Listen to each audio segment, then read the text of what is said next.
Just published October 14th, 2025, the Infectious Diseases Society of America's newest guideline on Group A streptococcal, also known as GAS, pharyngitis, risk assessment using clinical scoring systems in children and adults.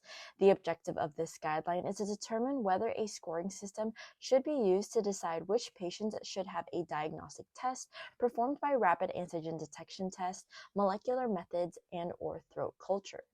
There is one recommendation with 4 remarks, so let's get started. In children and adults with sore throat, the guideline suggests using a clinical scoring system to determine who should be tested for GAS. Moving on to the remarks, high-risk individuals should be strongly considered for testing even if their clinical scores are low.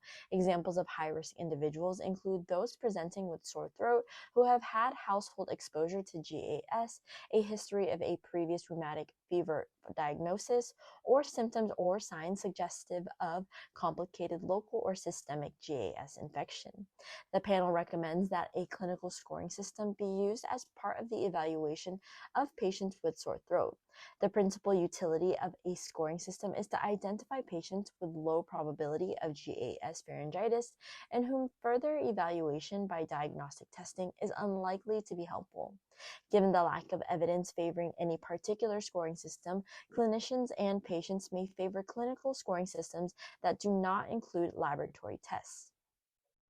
The recommendation to use a scoring system does not apply to children under 3 years of age, as GAS infection in this age group may not present with typical clinical features represented in these scoring systems.